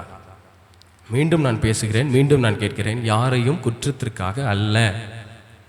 இதில் எது உண்மை, எங்கு போனது அந்த உண்மை என்பதை கேட்பதற்காக தான் இந்த கேள்வி. ஒருவேளை இவைகள் உண்மை என்று வைத்துக் கொள்ளலாம். அப்போதே நம்மிடத்தில் அடிப்படை அறிவிகள் இருந்திருந்துன்னு சொன்னா இன்னைக்கு நாம் தான் விமான கண்டுபிடிப்பில் பெரிய ஆளாக இருந்திருக்கோம். அல்லது நாம தான் இன்னைக்கு இந்த பிளாஸ்டிக் சர்ஜரி கேள்விப்பட்டிருக்கீங்களா? பிளாஸ்டிக் சர்ஜரி எப்போ வந்துச்சு? யாராவது கண்டுபிடிக்க முடியுமா? எப்போ வந்துச்சு பாஸ்டர், இப்போ ஏன் கேட்குறீங்க அப்படின்றீங்களா? எப்படி பிளாஸ்டிக் சர்ஜரி எப்போ வந்துச்சு? கரெக்டாக சொல்லுங்க பாப்போம். பிளாஸ்டிக் சர்ஜரி எல்ரு பதில் சொல்ல ஆரம்பிச்சிட்டார். சொல்லுங்க, நீங்கள் சொல்லுங்க பார்ப்போம். ஏதேன் தோட்டத்திலே ஆரம்பிச்சிருச்சுங்கிறாரு. அங்கங்கே பிளாஸ்டிக் சர்ஜரி நடந்துச்சு. ஒருவேளை வெளியே பார்த்துட்டு இருக்கவங்களுக்கு தெரியாது. பதில் சொல்லுங்க பார்ப்போம். பிளாஸ்டிக் சர்ஜரினா என்ன? இதில் என் கை இப்போ வெட்டுப்பட்டுருச்சு, என் வீட்டில் ஒரு குப்பை டப்பா இருக்குது, அந்த பிளாஸ்டிக் எடுத்து விட்டுறதா? நான் அப்படி தான் நினச்சேன் ஃபஸ்ட்டு. பிளாஸ்டிக் சர்ஜரி ஒன்று என் கையில் ஏதோ வெட்டுப்பட்டுச்சுன்னா ஏதோ ஒரு பிளாஸ்டிக் எடுத்து ஒட்டி வச்சிடலாம், கொஞ்ச நாள் ஒப்பேத்தலாம் போல. எனது பேர் பிளாஸ்டிக் சர்ஜரி. பிளாஸ்டிக் என்றால் இந்த பிளாஸ்டிக், அதுக்கு தமிழில் தெரியல. சர்ஜரி என்ன சொல்லுவாங்க? சிகிச்சை, அறுவை சிகிச்சை. சரி, ஏதோ ஒன்று. பிளாஸ்டிக் சர்ஜரினா என்ன? இங்கே இருக்கக்கூடிய ஸ்டூடெண்ட் சொல்லுங்க பார்ப்போம். நம்மளுடைய சரீரத்தில் ஒரு இடத்துல ஏதாவது பாதிப்பு இருந்திருந்தா அந்த பாதிப்பை சரி செய்வதற்கோ அல்லது அந்த சதை ஒருவேளை இல்லைன்னா எங்கிருந்து சதை எடுக்கணும்? வேற நம்ம உடம்புல எந்த இடத்துல அதிகமாக இருக்குதோ அங்கிருந்து எடுத்து வைத்து சமாளித்து கொள்ள வாழணும். அப்படிதானே? ஆமாம், அதை சமாளிக்கிறது தானே. ஆப்ரேஷன் எல்லாம் சமாளித்து தான் வாழ்ந்துட்டு இருக்கோம். ஏதோ செத்து போகிற உயிரை காப்பாற்றி பிடிச்சி வச்சிருக்கிறோம். நீங்களாம் காப்பாற்றிட்டு இருக்கீங்க எங்களை, அப்படி தானே? தேவன் படைக்கும் போது இதெல்லாம் இல்லைல்ல. ஆனால் ஒரு சர்ஜரி ஒன்று நடந்துச்சு. அது எங்கே சர்ஜரி நடந்துச்சு? ஏதேன் தோட்டத்தில் நடந்துச்சு. யார் செஞ்சது? ஃபஸ்ட்டு உலகத்தில் பெரிய டாக்டர் யார் தான்? ஜீசஸ் தான். அதுக்கு ஆராய்ச்சி இருக்கானா? இருக்கு. அதைத்தான் நான் சொல்லிட்டு இருக்கேன். இந்த நிகழ்வு, இந்த இன்சிடென்ட் ஏன் இப்போ சொல்றேன்னா அதான் உண்மை. ஆதாம் தூங்கியாச்சு, ஏற்ற துணை வரணும்னு சொல்லிட்டாரு. ஆதாம அப்படி சிசரிங் எப்படிலாம் கத்தி யூஸ் பண்ணியிருப்பார் ஆண்டவர்? கொஞ்சம் சொல்லுங்களேன். நீங்கள் யூஸ் பண்ணுற கத்தி பேர் சொல்லுங்க பார்ப்போம். டெல்மி, யூஸ் பண்ணுறீங்களா இல்லையா? ஜேகே ஸ்டூடெண்ட் சொல்லுங்க பார்ப்போம். என்னென்ன கத்தி பேர் எனக்கு தெரியாது. மேஜர் ப்ராஃபிட், மைனர் ப்ராஃபிட் என்னன்னு கேளுங்க, நான் சொல்லுவேன். எனக்கு அதுதான் தெரியும். சொல்லுங்க. அப்போ அனஸ்தீசியா கொடுத்துருக்கிறாரு, அப்படிதானே? அயர்ந்த நித்திரை. அப்போ அந்த வார்த்தை தான் அந்த மருந்தா? இப்ப விளங்கிட்டீங்களா நான் எங்க சொல்ல வரேன்னு பார்த்தா, இதெல்லாம் ஆதாரப்பூர்வமாக இப்படி எல்லாம் யோசிச்சானா நான் வணங்குற அந்த தெய்வம் உண்மைன்றது தெரியுது. கொடுத்தாரு சொல்றோம்ல, ஒரு மயக்கம் வருது. என்னது கொடுத்தாரு? அயர்ந்த நித்திரை உண்டாக்கடவுன்னு சொன்னாரு. அந்த அயர்ந்த நித்திரை எப்படி இருந்துச்சு? பாட்டில் இருந்துச்சா? வார்த்தை, அதான் சொல்றோம். யோவான்ல வாசிக்கிற வார்த்தை தேவன் இடத்துல இருந்தது. அந்த வார்த்தை தேவனாகவே இருந்துச்சு. எல்லாத்தையும் கம்பேர் பண்ணி பாருங்க. எல்லாம் ஒட்டுமொத்தத்தை அப்படியே கொண்டு வந்து எங்க பேசுதுன்னா ஆண்டவர் அழகாக கொண்டு வந்து நிறுத்தினார் வேதத்துல. இதெல்லாம் நடந்த நிகழ்வு, இதெல்லாம் இருக்குது சரித்திரபூர்வமாக, உலகமே நம்புது. நேற்று தினத்தில் ஏதோ ஒரு ஆஃபீஸில் 2 பெண்கள் பேசியிருக்கிறாங்க. அப்போது என்ன பேசியிருக்காங்கன்னா, ஏதோ ஒரு இந்த மதம்லாம் எல்லா மதமும் ஒன்று தானேங்க அப்படின்னு பேசியிருக்காங்க. அப்போது நம்ம நபர் ஒருத்தர் சொல்லியிருக்காங்க, உலகத்தில் முதல் மனிதன் யாருன்னு கேட்டாங்க. அவங்க ஆதாம்னு சொன்னாங்களாம். அப்போ இந்த ஆதாம் எந்த சந்ததியில் வராரு, எப்படி வராரு, எந்த மாதத்தில் எந்த மார்க்கத்தில் வராரு? கிறிஸ்தவன்னு சொல்லிட்டாங்களாம். அப்போ நீங்களும் நானும் சகோதரர் தானேங்க அப்படின்னு நம்மளால் பதில் சொல்லிட்டாங்க. இப்போ யோசிச்சு பாருங்க. அப்போ எங்க எல்லாருக்கும் தெரியும், ஆனால் இதெல்லாம் எங்கே போய் முட்டிருச்சு அப்படின்னா நான் சொன்ன கதை தான். 2 வீட்டுக்காரங்க 3 வீட்டுக்காரங்க. அந்த ஆரம்பிச்ச ஆள் எனக்கு தெரிய மாட்டேங்குது. குழப்பத்தை உண்டு பண்ணுறதுக்குன்னு ஒரு ஆள் இருப்பாங்க பார்த்தீங்களா? எல்லா குரூப்லேயும் இருக்கும். குழப்பத்தை உண்டு பண்ணுறதுக்குன்னே ஒரு குரூப்பில் ஒரு ஆள் இருக்கும். ஆனால் அந்த நபர் பிரச்சனை இல்லை, அந்த நபருக்குள் இருந்து செயல்படுகிற யாரு? நம்ம உடனே அழகாக சொல்லிடுவோம் சாத்தான் அப்படின்னு சொல்லணும்னு எல்லாரும். ஒருவேளை நான் சொல்லணும்னா பார்க்குறவங்க தான் நினைப்பாங்க, நீ ஆகும்னா கஷ்டம் வந்தால் நீ சாத்தா மேலே பழிய போட்டுறீங்க, மறுபடியும் பாவம் மாட்டீங்கன்னா மாவு மன்னிப்புன்னு சொல்லி ஜோம் பண்ணிடுறீங்க, கடவுள் உங்களை மன்னிச்சிடாரு, மறுபடியும் சர்ச்சைக்கு போகிறீங்க, மறுபடியும் வாழ்றீங்க, என்ன வாழ்க்கை அப்படின்னு சொல்கிறாங்க. என்கிட்ட சொல்லியிருக்காங்க, நீ என்னப்பா நீ உடனே பாவம் மன்னிப்பு கேட்டால் ஆண்டவர் மன்னிச்சிருவாரு, நீ போயிடுவ. ஆனால் அந்த மனுஷன் நியாயம் இருக்கிற கடவுள்னு அவனுக்கு தெரிய மாட்டேங்குது. வச்சு அடிச்சாருன்னா செஞ்சு அடிப்பாருன்னு அவனுக்கு தெரிய மாட்டேங்குது. நம்ம தான் வாங்கிட்டு இருக்கோம். யோசிச்சு பாருங்க, இன்னைக்கு எல்லா உண்மைகளும் போடப்பட்டிருக்கு, தெளிவா போடப்பட்டிருக்கு. சரி, இஸ்லாம் மதத்தில் வரலாற்று உண்மைகள் என்ன? சீக்கிரம் முடிச்சிடறேன். அங்கே பார்க்கும்போது இது அறிவியல் சார்ந்த உண்மையை பார்க்கும்போது ஜீரா 41:20 எப்படி நம்ம ஐசையா யாக்கோபு அப்படி சொல்கிறோமோ அந்த அதிகாரம் மாதிரி அங்கே ஒன்று இருக்குது. அதில் சொல்லப்பட்டிருக்காங்க. ஒரு உதாரணத்தை பார்க்கலாம். ஜீரா அப்படின்னு சொல்லி, சரிங்களா? ஜீரான்னு சொல்லி 41:20 வசனத்தில், எதிர்காலத்தில் கைரேகை ஃபிங்கர் பிரிண்ட் இல்லையா, அந்த ஃபிங்கர் பிரிண்ட் வச்சு மனிதர்களை அடையாளப்படுத்த பயன்படுத்தும் என்று முன்பே குரானில் சொல்லப்பட்டிருக்கிறது என்கிறார்கள். வசனத்தை சற்று நல்லா கவனிச்சிங்க அப்படின்னா, அந்த குரான்ல 41:20 சொல்லியிருக்கு. இறுதியில், நான் தமிழ்ல தான் வச்சிருக்கிறேன், அவங்களுடைய மூல மொழியில 8 வரல, நமக்கு தெரியாது, அது நமக்கு அந்நிய பாஷை இல்லையா. இறுதியில் அவர்கள் அடையும் போது அவர்களுக்கு எதிராக அவர்களுடைய காதுகளும் அவர்களுடைய கண்களும் அவர்களுடைய தோள்களும் அவை செய்து கொண்டிருந்தவை பற்றி சாட்சி கூறும். கண்டுபிடிக்கிறது ஃபிங்கர் பிரிண்ட், அதாவது அந்த ஃபிங்கர் பிரிண்ட்னு சொல்றாங்க, கை ரேகைன்னு சொல்றாங்க. ஆனா அது இல்ல. ஒரு மனிதன் இறந்த பிற்பாடு எப்படி கண்டுபிடிப்பாங்கன்னு சொல்லும்போது குரான்ல எழுதியிருக்குன்னா, அவர்கள் அடையும் போது, அதாவது அந்த மோட்சத்தில் அடையும் போது கண்களும் காதுகளும் வைத்து கண்டுபிடிக்கிறான்னு சொல்றாங்க. ஒரு பக்கம் விளக்கம் இப்படி பேசுது, அந்த குரான் இப்படி சொல்லுகிறது. இதில் எது உண்மை? இப்போ அவங்க தப்பா உபதேசம் பண்றாங்க, அவங்க தப்பு, அவங்க பிரச்சனைன்னு சொல்றதுக்காக நான் அது வரல. அதுல உண்மை இல்லையே என்பதை நான் கண்டுபிடித்தோமோ அப்படின்றத நான் சொல்ல வரேன். கிறிஸ்துவத்தில் பார்க்கும்போது அறிவியல் உண்மை இருக்குதா? லைன் அடிக்கிட்டே போகலாம் அப்படித்தானே. கிபி 1650 பூமி எந்த நிலையில் இருக்குன்னு சொல்லி சொன்னாங்க. யார் சொன்னா? பூமி பிரபஞ்சத்தின் மிதந்து கொண்டிருக்கிறது அப்படின்றத 1650 சொல்லியிருக்கிறாங்க. யார் சொன்னா? பேர் தெரியல எனக்கும். யாருக்கா தெரியுமா? நினைச்சிட்டே இருந்தா விட்டுட்டு வந்துட்டேன். யார் இந்த வார்த்தை சொன்னா பூமி மிதக்குதுன்னு சொல்லி உலகத்துல சொன்ன சரித்திரம் யாராவது உங்களுக்கு தெரியுமா? சரி, ஆனா ஒரு ஆள் சொல்லியிருக்கிறாங்க, டேட் கண்டுபிடிச்சாச்சு, நபர் தெரியல. சரி, நம்ம கண்டுபிடிப்போம். என்ன சொல்றாங்கன்னா, யாரும் தாங்கி பிடிக்கவில்லை என்பதை விஞ்ஞானிகள் கண்டறிந்தார்கள். அதற்கு முன் பூமியை யானைகள் தாங்கி பிடித்தது என்றும் பூமாதேவி தாங்கி பிடித்தது என்றும் அட்லஸ் தாங்குகிறார் என்றும் மக்கள் நம்பி இருந்தார்கள். இந்த நம்பிக்கையில தான் இருந்துச்சு. அதுக்கப்புறம் ஒரு விஞ்ஞானி வந்தார், என்ன மாதிரி சயின்டிஸ்ட் சொல்லி ஒரு ஆள் வருவார், அப்படிதானே? நம்பிடாதீங்க என்ன எல்லாம் சொல்லிட்டேன் நான். நம்பவே நம்பாதீங்க மனிதனை நம்புவதை பார்க்கலும் தேவன் மீது பற்றுதலா இருப்பதை நலம். நான் எனக்கு என் வாயில வந்ததை அடிச்சு விட்டு போயிட்டே இருப்பேன்னு வச்சுக்கிட்டுங்களேன். நம்பிடாதீங்க, நீங்க போய் தேடணும். நான் ஜோமட்டு சித்தோடு சபைக்காக ஜெபிக்கிறேன் ஆண்டவரே, சித்தோடு சபை அப்படியே அப்பீட் பண்ணிருங்க, அப்படியே ரட்சிப்பு பாதையில் கொண்டு வருங்க, ஜோம் பண்ணிட்டு போயிட்டா எல்லாரும் வந்துருவோமா? இல்லை தானே. நீங்க ஜோம் பண்ணா நீங்க போக போறீங்க, நான் ஜெபித்தேன், நான் ஜோம், நான் மன்றாடினால் மட்டும்தான் நான் போக முடியும். நான் ஜோம் பண்ணுறதுனால குடும்பம் வராது, சபை வராது, தனிப்பட்ட முறை. அப்போ இதை யோசிக்கும் போது நீங்க தான் தியானம் பண்ணி பார்க்கணும். நீங்க தான் தியானம் பண்ணணும். அப்போ யோசிச்சு பாருங்க, இன்னைக்கு அப்படிலாம் இருந்துச்சுனாங்கன்னா பைபிள் என்ன சான்று தருது? இந்த ஆராய்ச்சியில் என்ன சொல்லுது? வாசிங்க, யோபு 26:7 வாசிங்க. யோபு 26:7. அவர் உத்தர மண்டலத்தை வெட்ட வெளியிலே விரித்து பூமியை அந்தரத்திலே தொங்க வைத்தார். இது எந்த இடத்துல போட்டிருக்குன்னா, பரிசுத்த வேதத்துல புனித நூல் என்று அழைக்கப்படுகிற அதுலதான் போடப்பட்டிருக்கு. ஒரு பூமி அந்தரத்துல நிக்குது, யாரும் பிடிக்கல அப்படின்ற ஆதாரத்தை சொன்னது பரிசுத்த வேதம் மட்டும்தான். வேற யாரும் சொல்லல, வேற எங்கேயும் போடப்படல. அவங்க சொல்லல அப்படின்றதுக்காக அவர்கள் எதிரி கிடையாது. இங்க சொல்லப்பட்டனால நானும் நல்லவன் சொல்ல வரல. ஆனால் ஆதாரம் மற்ற மதத்தை பார்க்கும் போது கிறிஸ்தவ மதத்தில் பின்பற்றுகிற வேதத்தில் உண்மை கூறப்பட்டிருக்கிறது. அதை தான் நான் சொல்ல வரேன்.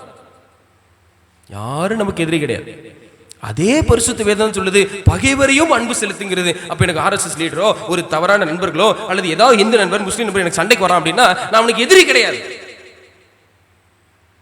என்ன, என் தாய் வயிற்றில் பிறந்த உடன் பிறந்த சகோதரனாக சகோதரியாக இல்லை, அவ்வளவுதான் வித்தியாசமே தவிர என் ஆண்டவர் கற்றுக் கொடுத்த பாடம் என்ன?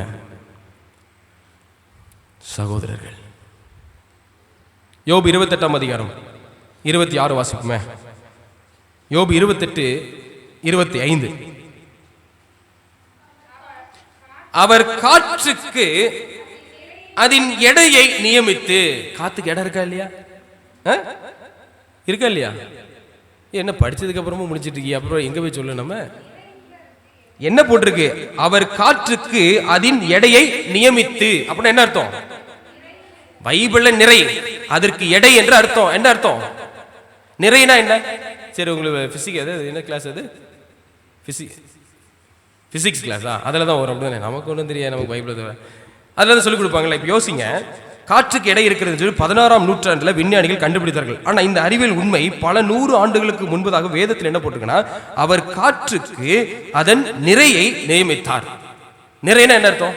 ஒரு ஒரு ஃபுல், அதாவது நிறையனா என்ன சொல்கிறோம், ஒரு டப்பா இருக்குது, டப்பாவில் நிறைச்சி வைப்பா அப்படின்னு சொல்கிறோம். அப்படின்னு என்ன, ஃபுல்லாக ஆக்குபை பண்ணி வை, ஃபுல்லாக பேக் பண்ணி வைன்னு அர்த்தம். அது எடை என்று சொல்கிறாங்க. அது இந்த ஒரு நிறையை, இந்த ஒரு எடையை யார் சொன்னது முதல்லையே? யோபு புத்தகத்தில் முதல்லையே சொல்லப்பட்ட ஒரு சான்று. அப்போ இன்னைக்கு 3 மதங்களிலும் வரலாற்று உண்மைகளை பார்க்குறோம், அறிவியல் உண்மைகளை பார்க்குறோம். அடுத்தது எதிர்கால விஷயங்கள் இருக்கா, இது சின்ன கருத்தாக தான் முடிச்சுட்டாங்க. எதிர்கால வெளிப்படுத்தப்பட்டிருக்கா அப்படின்னா, எதிர்காலத்தை பற்றி பெரிதாக குரானிலோ அல்லது இந்து மதங்களிலோ பேசப்படவில்லை. ஏன் பேசலை? நீங்கள் ஒரு நீங்கள் பார்க்குறவங்க கூட யோசிக்கலாம், நீ தம்பி ஏதோ ஒன்று இப்போ 2 பேப்பரை புரட்டிகிட்டு இருக்க, என்னெல்லாமோ சொல்கிற, இதில் எங்கே இருந்திருந்தால் நான் ஃபில் பண்ணிட்டு வந்திருப்பேன். ஆனால் அதே வேறு மதத்தில் யோசிச்சு பார்க்குறேன், அதே கிறிஸ்துவ மதத்தில் இருக்கான்னு யோசிச்சு போய் பார்க்குறேன், அங்கே காணப்பட்டுச்சு. என்ன பட்டுச்சு? பைபிள் தேவன் எதிர்காலத்தில் உலகில் என்ன நடக்கும் என்பதை வெளிப்படுத்திருக்கார். நீங்கள் உங்கள் கையில் பைபிள் இருக்கா? எத்தனை பேர் வச்சுருக்கீங்க? பைபிளில் என்னெல்லாம் எழுதியிருக்கு? என்னெல்லாம் எழுதியிருக்கு நீங்களே சொல்லுங்கள். அதுதான் ஆதாரம். இன்னைக்கு நீங்கள் சொல்கிறதா இன்னைக்கு ஆதாரம். என்னெல்லாம் இருக்குது? வசனம் இருக்கு, வார்த்தை இருக்கு. அது எதை சார்ந்து இருக்கு? அது எதை பற்றி இருக்கு? இயேசுவின் 2ஆம் வருகை எப்படி நடைபெறும்? உலக ஆளப்போகிற ராஜாக்கள் மற்றும் அரசர்கள் எப்படி இருப்பார்கள்? என்ன மாதிரியான பிரச்சனைகள் உலகம் சந்திக்கும்? இது போன்ற எதிர்கால நடக்க போகிற சம்பவங்களை பரிசுத்த வேதாகமும் சாட்சியிட்டு கூறுகிறது. அப்படிதானே? இந்த செர்மன் பேசுறதுனால இன்னைக்கு அந்த வார்த்தையை சொல்றேன். அடுத்த நிகழ்வு இந்த உலகத்தில் நடக்க போறது என்ன? வேதம் நமக்கு என்ன சொல்லிக் கொடுக்குது? 2ஆம் வருகைக்காக எதிர்பார்த்து கொண்டிருக்கிறது உண்மைதான். அதற்கு முன்னாடி சில அரசியல் ரீதியான சம்பவங்கள் நடக்க போகுது. What next? சண்டேலா, ஞாயிறு ஆசரிப்பு சட்டம். ஒட்டுமொத்த உலகமும், இதை கவனிக்கிற, நல்லா கவனிக்க எல்லாரும், ஒட்டுமொத்த உலகமும் ஞாயிற்றுக்கிழமை தான் சபைக்கு போக வேண்டும் என்ற ஒரு திட்டம், ஒரு காரியம் சீக்கிரத்தில் வரப்போகுது. முதல்ல அது எங்கே வரும்? நிறைய இப்போவே நிறைய அந்த கிரவுண்டு என்ன சொல்ல, பேக்ரவுண்டா என்ன சொல்லுவாங்க, அது கிரவுண்ட் ஒர்க் அங்கே போட ஆரம்பிச்சிட்டாங்க. ஏற்கனவே அமெரிக்க தேசத்தில் போட ஆரம்பிச்சாச்சு. கையெழுத்தெல்லாம் போகுதுன்றாங்க. நிறைய செய்திகள் நம்ம பார்க்குறோம், பார்த்துட்டு அசால்ட்டாக இருந்துகிட்டே இருக்கோம். போட ஆரம்பிச்சிட்டாங்க. அமெரிக்காவில் முதல்ல வரும் நேஷனல் சண்டேல, அப்புறம் இன்டர்நேஷனல் சண்டேல ஒட்டுமொத்த உலகத்திற்கும் வரும். இதெல்லாம் ஏற்கனவே இந்த பரிசுத்த வேதம் மட்டும்தாங்க சொல்லிச்சு. அதனால தாங்க இந்த செய்தியை நான் எடுத்தேன். மற்றவங்க சொல்லலை, அந்த மதம் சொல்லலை, அந்த மார்க்கம் சொல்லலை, அதுக்காக அவங்க விரோதி, அவங்க வேற சொல்லலை. அவங்களும் ஒருவேளை தெரியாமல் இருக்கலாம். ஏன்னா நானும் 4-5 வருடத்துக்கு முன்னாடி குழம்பிதான் என்ன, எந்த மார்க்கம் உண்மை, யார் தான் உண்மை, எந்த கடவுள் உண்மை? அங்கே ஒரு சாமி போடுறாங்க, இங்கே ஒரு சாமின்னு சொல்கிறாங்க, இந்த சாமிக்கு இப்படி பண்ணணுமா, அந்த சாமிக்கு இப்படி பண்ணணும், எல்லாரும் தான் சொல்கிறோம். இன்னைக்கு இந்த சாமி அதை விரும்புது, இயேசு சாமி இதை விரும்புகிற, இப்படி தான் சொல்லிட்டு இருந்தோம். ஆனால் எது உண்மை? போட்டு மனிதனை ஆன்மீகம் என்ற ஒரு விஷயம் போட்டு குழப்பி எடுத்தது. இதை பார்க்கிற நபர்கள் மிகுந்த கவனத்திற்கு சிந்தித்து செயல்படுவோம். இன்னைக்கு எல்லா டெக்னாலஜி வளருது. யாரும் சும்மா அறிவில்லாதவங்க கிடையாது, முட்டாள் கிடையாது. எல்லோருக்கும் ஞானம் இருக்கு. கொஞ்சம் அது பேசிக் அந்த ஸ்டடீஸ், அந்த நாலேஜ் இருக்கு. தேடுங்க, கண்டுபிடிங்க, விசுவாசிங்க, பலப்படுங்க. அது எந்த ஒரு மார்க்கத்தை சார்ந்தவர்களாக இருந்தாலும் சரி, இதை பார்த்து கொண்டிருக்கிற நண்பர்களுக்கு நான் சொல்றேன், இயேசு சுவாமி தான் பெருசு, இயேசு சுவாமி தான் பெரிய ஆளு, இவர் தான் உண்மை. அது உண்மைதான். ஆனால் நான் அப்படி சொல்லி உங்களை கரைப்படுத்தவோ உங்களை குற்றப்படுத்தவோ எங்களுடைய நோக்கம் அல்ல. இதில் இருக்கக்கூடிய உண்மைகளை நான் பார்த்தேன். கடைசியாக கேள்வி என்ன கேட்டோம்? வாழ்க்கையில் நடக்கிற சவாலான கேள்விகளுக்கு பதில் தருகிற புத்தகமாக இருக்குதா அந்த வேத நூல்? அது பகவத்கீதையாக இருந்தாலும் சரி, அல்லது குரானா இருந்தாலும் சரி, பரிசுத்த வேதமாக இருந்தாலும் சரி, டே டு டே லைஃப்ல மனுஷன் சந்திக்கிற கேள்விகளுக்கும் குழப்பத்திற்கும் சமாளிக்கிற அந்த சவாலுக்கும் பதில் தருகிற புத்தகமாக இருந்துச்சுன்னு சொன்னா அது உண்மையான மார்க்கத்தை சார்ந்தது என்று சொல்றாங்க. அப்போ கடைசியை பார்த்து முடிச்சிருவோம். இன்றைக்கு எதிர்காலத்தில் பார்த்தீங்க, அதாவது வாழ்க்கையை பற்றி கேட்கும்போது ஒரு ப்ராக்டிக்கல் கேள்வி பார்க்கும்போது சாதி மற்றும் தீண்டாமைன்னு ஒன்று விஷயம் இருக்கு இல்லையா? நான் கவர்மெண்ட் ஸ்கூலில் தான் படித்தேன், கிருஷ்ணகிரி மாவட்டம் புளியம்பட்டின்ற ஊரில். அங்கே அந்த தீண்டாமை பற்றி நல்ல ஒரு ஆசிரியர் எனக்கு கற்றுக் கொடுத்தாரு. அப்போது தீண்டாமைன்னு சொல்லும்போது ஏதோ தொடக்கூடாதுன்ற மாதிரி சொல்கிறாருன்னு நினச்சிக்கிட்டேன். அந்த அறிவு அந்த வயசில் எனக்கு அதான் புரிஞ்சு. தீண்டாமைன்னா எதையோ தொடக்கூடாது அப்படின்னு. பட் எதை தொடக்கூடாதுன்னா ப்ராக்டிக்கலாக ஏதோ ஒரு விஷயத்தை தொடர்றது அவர் சொல்ல வரல, அந்த செயல்களையும் காரியத்தையும் தொடக்கூடாதுன்ற மாதிரி சொன்னார். அப்போதான் எனக்கு புரிஞ்சுது, அப்போ அதுக்குள்ள ஏதோ ஒரு சம்பவம் இருக்குது. அது ஜாதின்னு கூட சொல்லலாம், மதம் என்று சொல்லலாம், பிரிவினைகள் என்று சொல்லலாம், வேறுபாடுகள் என்று சொல்லலாம், மேல் ஜாதி கீழ் ஜாதி எது விடாமல் என்று சொல்லலாம். அதுக்குள்ளதான் அந்த தீண்டாமை இருந்துச்சுன்னு அப்பதான் புரிஞ்சுக்கிட்டேன். பிராமணர்கள் அப்படின்னு சொன்னோம் அப்படின்னா அவங்க வந்து கடவுளுக்கு பணி செய்பவர்கள் அப்படின்னு சொல்லுவாங்களாம். அதாவது சத்திரியர் அப்படின்னு சொன்னோம்னா ஆட்சியாளர் அல்லது வீரர்கள் என்று அவங்க அந்த வேலை அந்த மாதிரி செய்வாங்களாம். வைசியர் அப்படின்னு சொன்னா கைவிளை கலைஞர்கள் அல்லது வணிகர்கள் அல்லது விவசாயிகள் அப்படின்னு சொல்லுவாங்களாம். அப்புறம் சூத்திரர் அப்படின்னு ஒன்று வச்சிருக்காங்க, அவங்கன்னா அன்றாட கூலி வேலை செய்கிறவங்க அப்படி சொல்லுவாங்களாம். தீண்டாமையும் இந்த படைப்பு தத்துவத்திற்கு இதுக்குள்ள இருந்துதான் வந்துச்சான். ஒரு குறிப்பிட்ட உயர்ந்த ஜாதி வகுப்பினருக்கு மட்டும்தான் எல்லா அதிகாரங்களும் அந்தஸ்தும் முன்னுரிமையும் வழங்கப்பட்டது. இந்த ஒரு மார்க்கத்தில் நான் பார்த்த ஒரு விஷயம், இந்த விஷயத்தை அப் டவுன் கீழே மேலேன்னு சொல்லி பிரிவுகள் அங்கே இருந்துச்சு.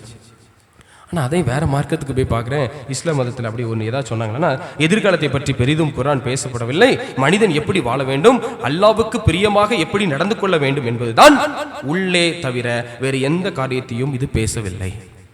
சரி, அப்படி நம்ம பசங்க நம்ம ஆட்கள் என்ன எழுதியிருக்காங்க அப்படின்னு சொல்லி கிறிஸ்துவ மார்க்கத்தில் அந்த பைபிளை போய் புரட்டி பார்க்கும்போது அவங்க வாழ்க்கை என்ன சொன்னாங்க அப்படின்னு பார்த்தா அங்கே போட்டிருக்கு அந்த அன்பை.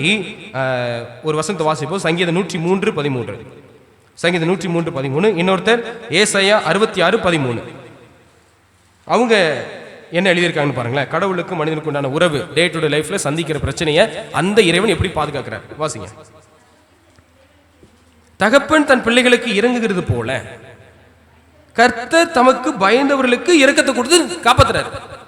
இப்ப வாசிங்க ஏசாயா 66:13. ஒருவனை அவன் தாய் தேற்றுவது போல நான் உங்களை தேற்றுவேன். அப்போ மற்ற மதத்துல குர்ஆன்ல சொல்லும் போது நான் எவிடன்ஸ் கேட்டு பார்த்தேன், ஃப்ரெண்ட்ட பேசும்போது சொல்றேன், அவ்வளவுதாயா நீ அந்த நேரத்தில் அல்லாஹ்வை கரெக்டா வணங்கினா உனக்கு மோட்சம் உண்டுன்னு சொல்லிட்டான். ஆனா அதே இந்து மதத்துல போகும்போது அங்கேயும் பெருசா ஒன்றும் பேசப்படலை, எதையும் காமிக்கல. ஆனா இந்த கிறிஸ்துவ வேதத்தை மட்டும் தொடரும்போது மட்டும் சொல்லுது, நீ ஒன்றும் கவலைப்படாத, நான் இருக்கிறேன். அப்போ நான் என்ன நினைக்கிறேன்னா, மற்ற மத மார்க்கத்தை பார்க்கும்போது கிறிஸ்துவ மதமானது அந்த மார்க்கத்திலே சொல்லப்படுற உபதேசமானது உண்மையாகத்தான் இருக்கும் என்று என்னுடைய தனிப்பட்ட விசுவாசத்தில் நான் உள்ள வந்துட்டேன். நல்லா புரிஞ்சுட்டீங்களா? இந்த பேசுறதுனால கேட்கறதுனால எல்லாரும் உள்ள வாங்கன்னு சொல்றதுக்கு தகுதியற்றவன் நான். அப்படி நான் சொல்லலை. இறைவன் கூட இந்த சபையில் இயேசு கிறிஸ்து தெய்வம்னு சொல்லிட்டு இருக்கோம். அந்த சாமி கூட யாரையும் கை பிடிச்சி இழுக்கல, முதுகுல பிடிச்சி தள்ளலை. அப்படித்தானே? ஏசப்பா உங்களை கை பிடிச்சி இழுத்தாரா? யாராவது தள்ளி விட்டு போனாரா? நீ கண்டிப்பாக உள்ளதான் வரணும், சனிக்கிழமை தான் சர்ச்சுக்கு போகணும், இல்லைன்னா அவ்வளோதான் உன்னை கொண்டுருவேன் அப்படி ஏதாவது சொன்னார் அவங்கள? செல்வியக்கா அப்படி சொன்னாங்களா? இல்லை நான் அப்படி சொல்லி உங்களை கூட்டம் தானா? என்னது உண்மை, இது தெரியணும் அப்படிதானே? அப்படி இல்லையே. ஒவ்வொருவரும் நேசிக்க வேண்டும். மற்றதெல்லாம் பார்க்கும்போது இந்த மதத்தின் இந்த மார்க்கத்தில் இருக்கக்கூடிய உண்மைத்தன்மை என் வாழ்க்கைக்கு துணையாக நிற்கிறது என்பதை ஏற்றுக்கொண்ட நாள் நான் இயேசு தெய்வம் என்று ஏற்றுக்கொள்கிறேன். ஆமென். இயேசு உண்மை கடவுள் என்று ஏற்றுக்கொள்கிறேன். அப்போ இந்த காரியமும் அங்கே போயிடுச்சு. மனிதனுக்காக தன் ஜீவனை கொடுத்த தன் அன்பை வெளிப்படுத்துகிறார். ஒரு அன்பான கடவுள் நிச்சயமாக இப்படித்தான் செய்திருப்பார். எதிர்காலத்தை பற்றியும் வேற எதுவும் பேசல. எப்ப நீ வாழ்ந்துட்டு இருக்கிற அடுத்த கட்டத்துக்கு நீ என்ன போவன்னு எதுவுமே சொல்லிக் கொடுக்கல. நான் இது சொல்லி கொடுத்துச்சு, அதனால நான் நம்புறேன். விளங்கிட்டீங்களா? மற்ற மார்க்கத்தில் என்னால் படிக்க முடியல, தெரிஞ்சிக்க முடியல, என்னால் அது எதுவுமே போடப்பட்ட எதுவுமே பார்க்க முடியல. அப்ப இந்த மதம் சொல்லி கொடுத்துச்சு. இந்த கிறிஸ்துவ மதத்தில் நான் பார்த்தேன் அந்த வார்த்தை, உன்னை தாய் தேற்று மாதிரி தேற்றுறேன், நீ எவ்வளவு பலவீனமா இருந்தாலும் சரி உன்னை நான் காப்பாத்துறேன். அப்ப இப்படி நம்பிக்கையின் வார்த்தைகள் கற்றுக் கொடுக்கும் போது நான் அங்கதானே போவேன். அதைத்தான் நான் சொல்லிக் கொடுக்க வந்தேன். இந்த நாளில நாம் கற்றுக்கொண்ட பாடம் அதுதான்.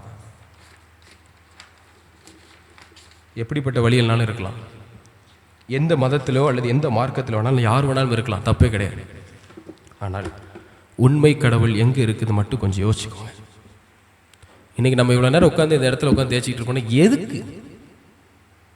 ஏன் அந்த உண்மை கடவுள் நம்மளை அழைத்திருக்கிறார்? எல்லாம் யோசிப்பேன். பார்த்தீங்களா பாஸ்டர், தம்பி பேசுகிறவங்க நினைக்கலாம் அப்படி இல்லை, என்ன தம்பி நினைக்கலாம், அண்ணன் நினைக்கலாம், இல்லை கடைசியில் வந்துட்ட பத்தியா கிளைமேக்ஸ், உன் கடவுளை கொண்டு வந்துட்ட பத்தியா? ஐயா நான் மறுபடியும் சொல்கிறேன், என் கடவுளை கொண்டு வர்றதுக்காக நான் இதை பேசலை, என் கடவுள் என்ன கொண்டு வந்துட்டாருன்றத நான் பேசுகிறேன். யோசித்து பார்ப்போம். கர்த்தர் நம்மளை ஆசீர்வதிப்பாராக. ஆமென்.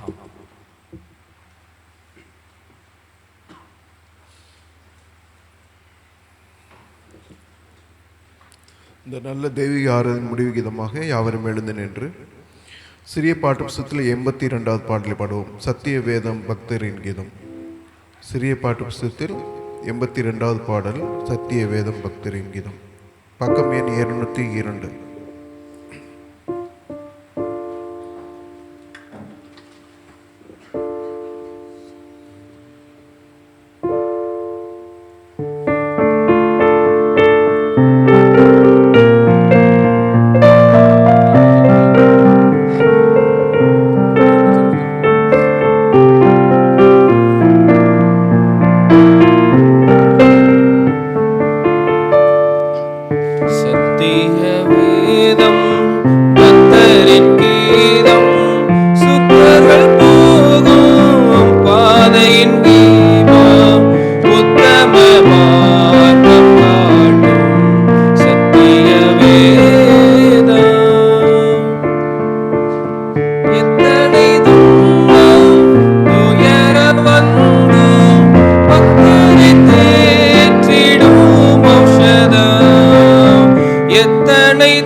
பக்தரின் கீதம் சுத்தர்கள் போகும் பாதையின் தீபம் உத்தம மார்க்கம் காட்டும் சத்திய வேதம்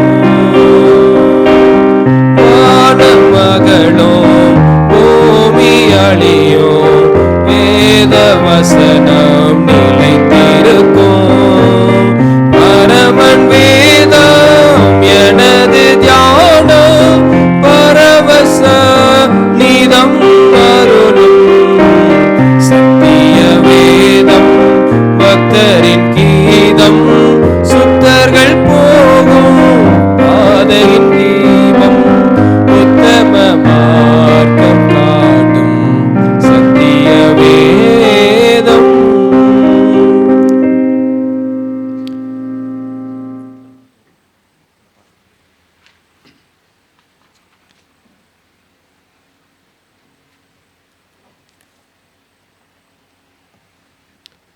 முடிவு ஜெபத்திற்காக யாவரும்